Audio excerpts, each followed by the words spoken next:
The job landscape has never been more ripe for becoming an entrepreneur. In today's conversation, we talk to Jay and Rachel Cooper about all of their entrepreneurial pursuits and also about how homeschooling can help cultivate an effective entrepreneur.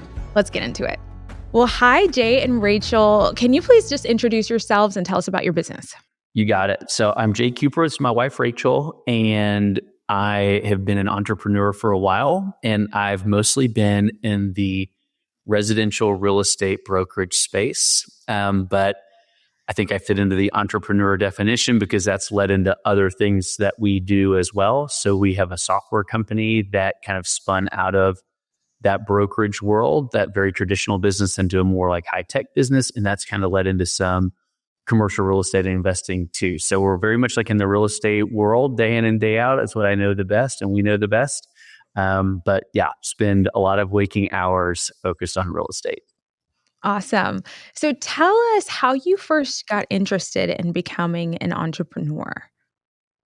That is a great question. I don't know if I ever necessarily made that mental shift into like, I really want to be an entrepreneur. I think in my mind from an early stage, it's just like what I would do. Like, I want to start a business, or I want to run a business, or whichever. I never had a bunch of aspiration to, and maybe I didn't think I had the skill set. Like, I've always admired an engineer as an example, or an attorney as an example, but I've never thought to myself, I would be good at that profession necessarily. I'd rather, like, building a business sounds like the profession that I'd like to be in. And for the most part, that has rung true. Like, I think I'm good at it. I like to do it. I can handle the risk associated with it most of the time. And so I feel like I'm well suited for it. But I don't know if I ever had like the mental definition in my mind, like, I'm going to be an entrepreneur one day. It just sort of happened as I became interested and learned more about just the business world in general. But he has been an entrepreneur since high school. Mm-hmm. Yeah. What was your first business? So my first business, and that really came about too because of a mentor of mine. I had an idea. This will sound silly maybe, but I'm old enough that my experience predates the iPod. Like, when I was young, there was no such thing as an MP3 player. And digital music started to become a thing, but it was a very complicated thing. Like, you couldn't, in my day, you had a Walkman, like a cassette tape or a CD player. And I'm like, these music files are really cool. I need to take them with me. And so my first entrepreneurial endeavor was to try to build an MP3 player, essentially. And so imported those MP3 players, started trying to distribute those MP3 players, and was able to like sell that business at an early stage, which was great. But that was from the encouragement of a great mentor of mine, who is still a mentor to this day, invests in some of the companies that we have. So I think having that kind of, having a great mentors in your life has proven to be really important to me. But that was something I did my junior and senior year of high school. And so it set the stage, I think, for doing that full-time or long time for me. Yeah, that is fascinating. Let's talk a little bit about mentors, because I know that people pouring into your life are absolutely essential for success. How do you go about finding a good entrepreneurship mentor? Yeah, I think that is a really great question. And I actually think can be some challenges to it, but I think it can also be pretty easy, and I'll explain my answer. So there are lots of great, talented business owners, entrepreneurs, or just great business professionals. It doesn't even necessarily always have to be an entrepreneur that's your mentor if you're going to be one. I've got some mentors, for example, that are finance gurus, and they work at a place, and I would put them in the mentor category. But what I think I had going for me, especially even in my high school years, is I had parents, especially one of my parents, that was really intent on what we would, I think in modern terms, call like creating value. Like, Jay, you need to be a valuable asset. Even as a young person, like, you can't just sort of take up the airspace like in an office or with a person. And what I find a lot of times is people they'll say to me like, Jay, can I have some of your time? But if you're a legitimate entrepreneur, you just don't have time. And I know that sounds bad most of the time. I think I'm a bad time manager or poor time manager. It's probably true too. But like most people just don't have time to give you. And I've heard some really astute, successful people say like, you just can't give people time like that because your time's so valuable. You don't need to be a jerk just giving everybody time for coffee. You'd never get anything done. Like you're on a mission every day. So getting to the point, to find a mentor, I think you have to provide value back to the mentor is the best way to go. So when I was in high school, I interned for my mentor.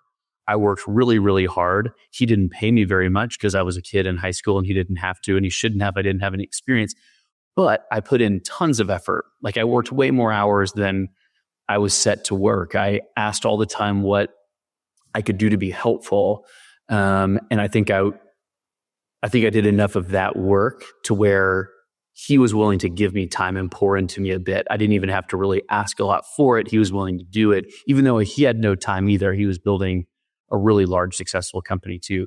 So long-winded answer, but I think finding the person isn't super hard. If you're looking, you will find a person you look up to, admire, and want to get to know. I think the real trick is how you can be valuable to that person. And the thing though that I would say that goes against a little bit of what I just said is people like an entrepreneur or somebody successful, they end up liking kids or people that are under 18 years old a lot more than adults. So saying it like a different way, if I had like a 30-year-old come to me and say, Jay, can I have some of your time versus a 14-year-old say, Jay, can I have some of your time? I would give it to the 14-year-old. I might not give it to the adult.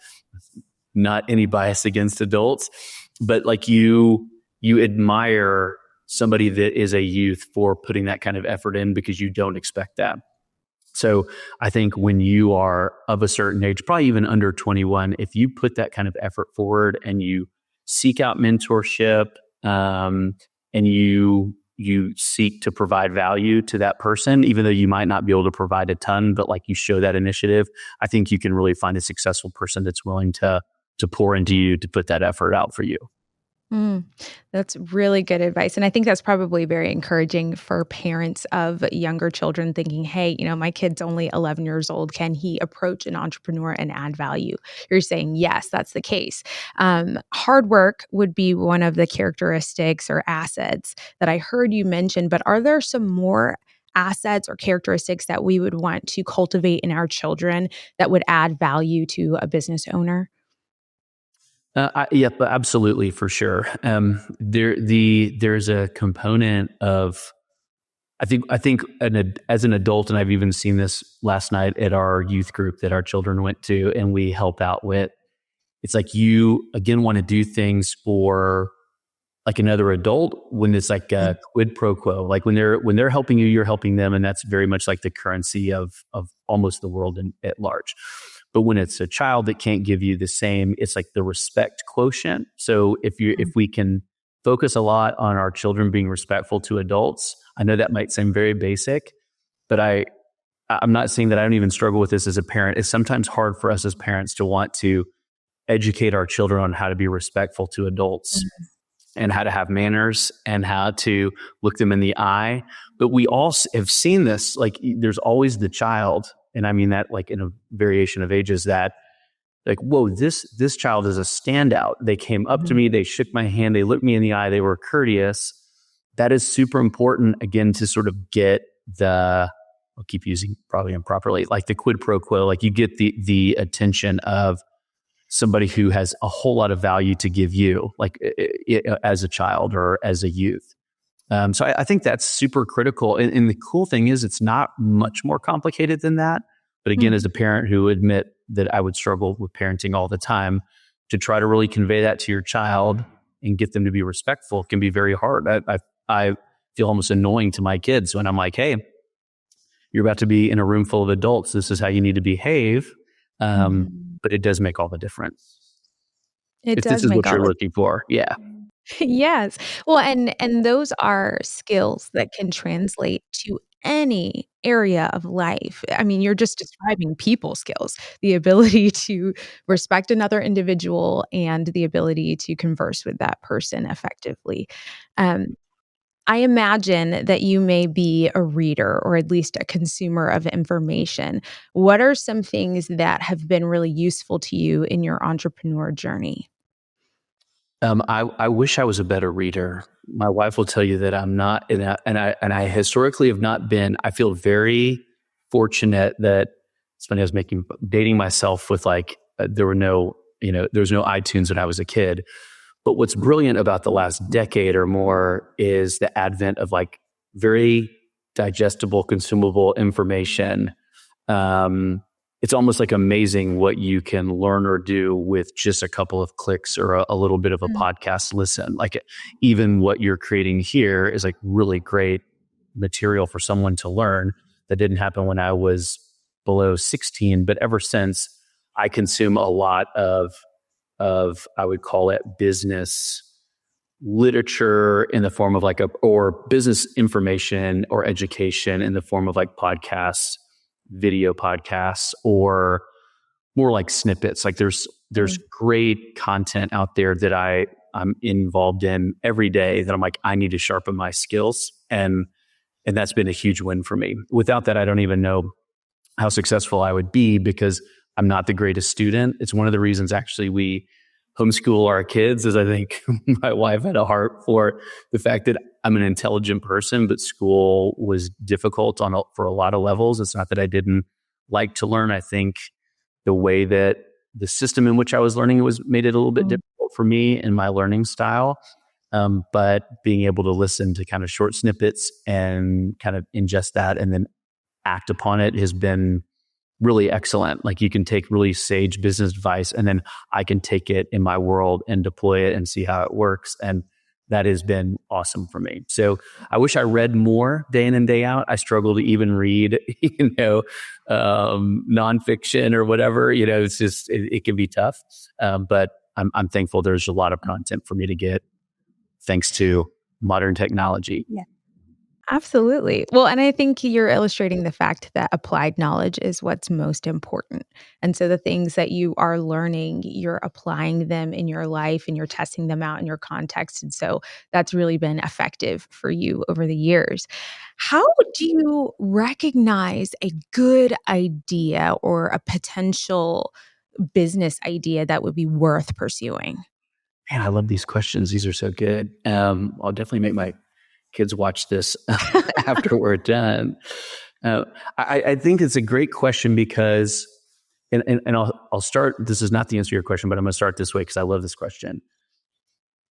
This is you can get all the way into Ecclesiastes. There's no new ideas. There's the thing that people will come to me a lot because they know I've started businesses or done things. And I'm always almost turn off immediately when somebody says, I've got a brand new idea. And that always kills me because there's probably not a new idea. As a matter of fact, some of the most successful businesses, they just admit, I'm just copying something else. I'm making it better. That's a way better start if you're going to be an entrepreneur to me than I'm just inventing something from scratch, because you probably are not. There's no shortage of ideas. There's a shortage of people that will execute and bring an idea to life. So now hopefully answering your question a bit better, the good ideas for being an entrepreneur are typically those that are at least a little bit thought out into how they're solving a problem, what the problem is that you are solving or what service you're providing that people actually need. I've done this multiple times in my life and made this mistake multiple times in starting businesses, thinking I was either solving a problem or creating something people wanted. And it just wasn't true. Just because I wanted it or a couple people in a room said they thought it was cool, doesn't mean people will pay for it. And you functionally have to find something that people are willing to pay for if you're going to be an entrepreneur. So I know that maybe sounds a little overly simplistic, but when you are solving a problem people are willing to pay for, that tends to be the trick.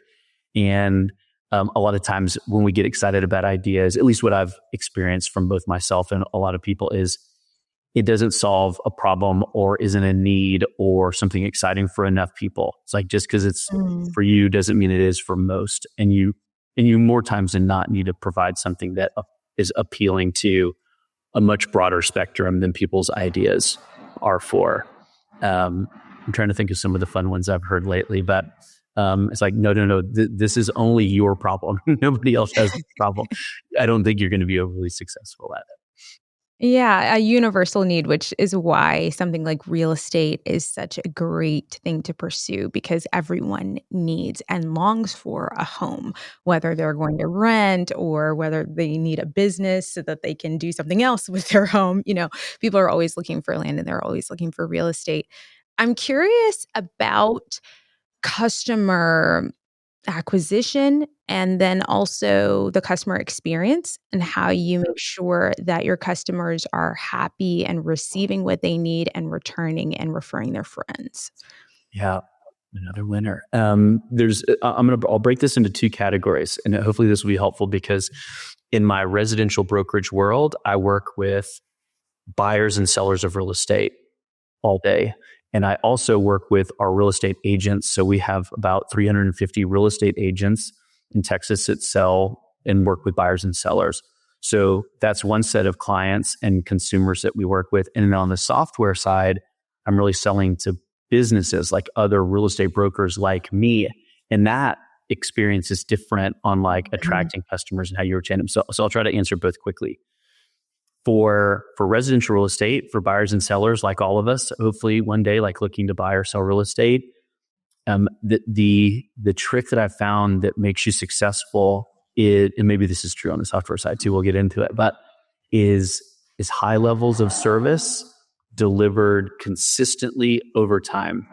So I think one of the failings that I've had and I see people have is a lot of intensity that falls off. Like, I'm so excited to be in real estate. I'm going to be a real estate agent. I'm going to sell real estate. I'm going to advertise everywhere. I'm going to go to all the events. And then they do that for a short period of time. And then that's really hard to do at a high level of intensity.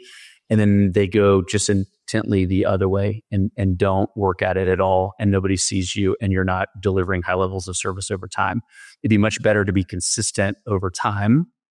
Giving consistent levels of service, high levels of communication is what every human essentially wants. Like if you're using some sort of service, and so I found that consistency over time is really what delivers for most people, and it gets people to return to us time and time again.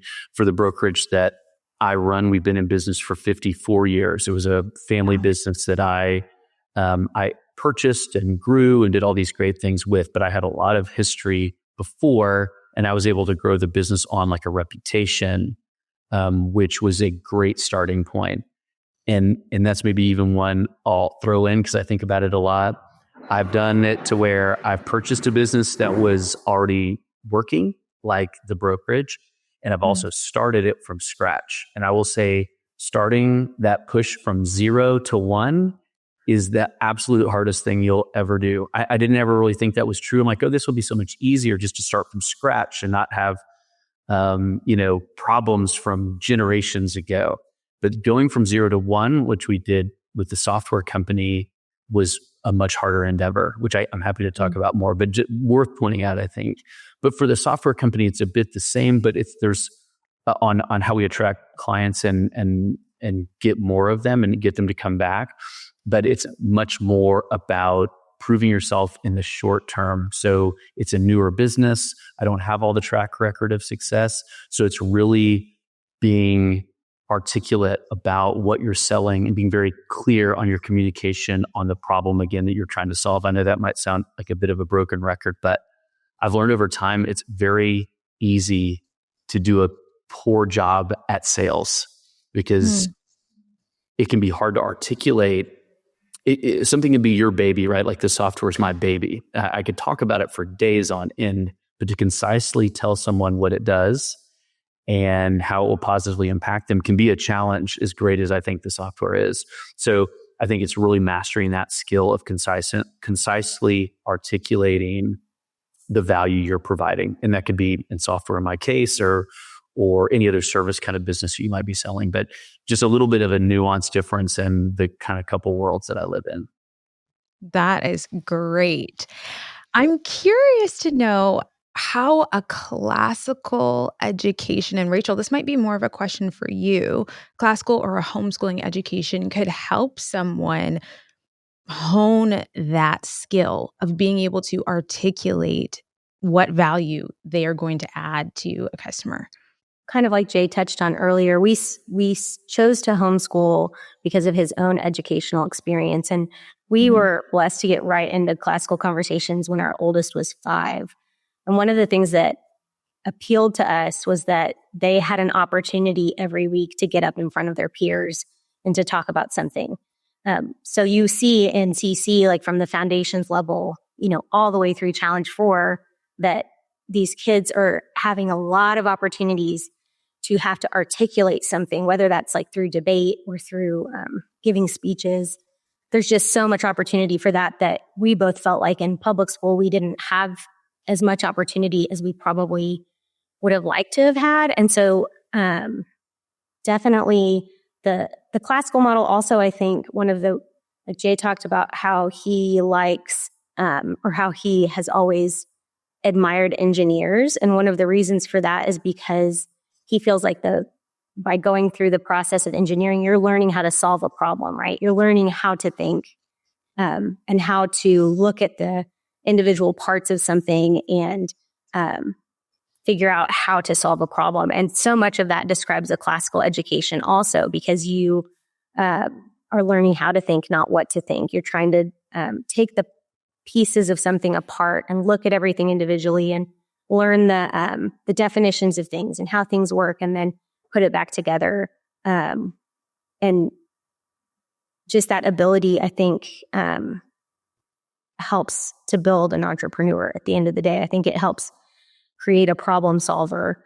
We'll see with our kids. None of our kids so far are entrepreneurs, but they also get to see how hard their dad works. So that might be part of the reason they haven't started their own businesses. That's true. But our firstborn is in Challenge 1 now, and next semester gets to do cost of living and economics and all of that. So we're kind of excited to walk through that with him.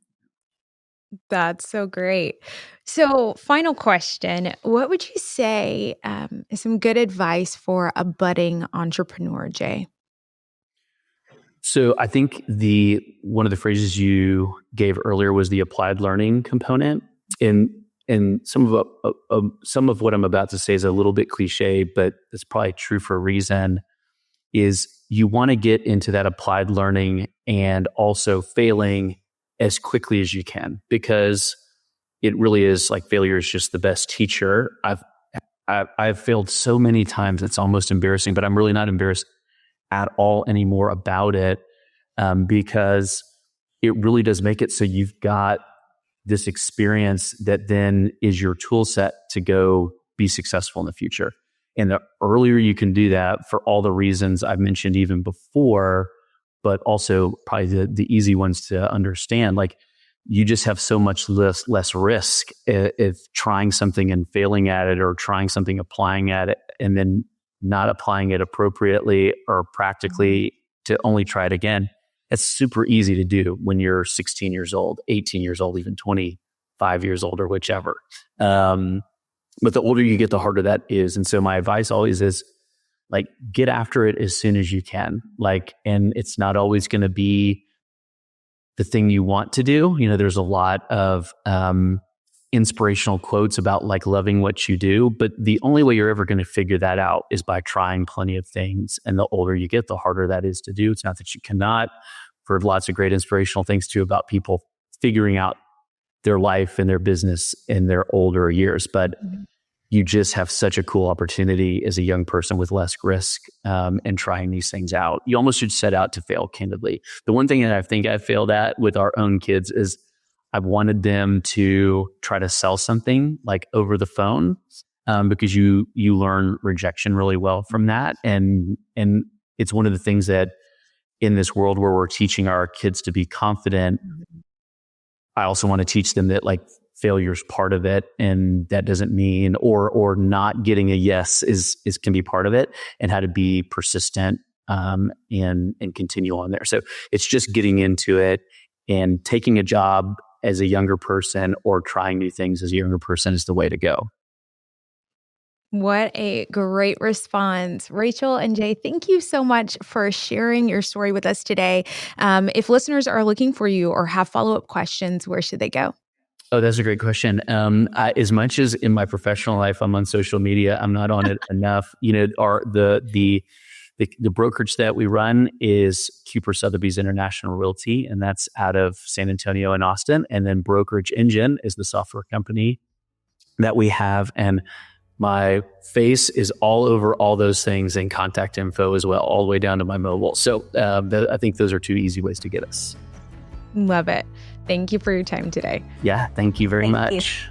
Well, we hope you enjoyed this conversation about entrepreneurship. And if you are looking for some more reading or even resources about becoming an entrepreneur for yourself or your student, you might want to check out Self-Reliance by Ralph Waldo Emerson, or even Narrative of the Life of a Slave by Frederick Douglass. If you're interested in learning more about classical education and how that can help you in your entrepreneurial pursuits, check us out at classicalconversations.com. We'll see you soon. And remember, learning is a lifestyle, so be an everyday educator.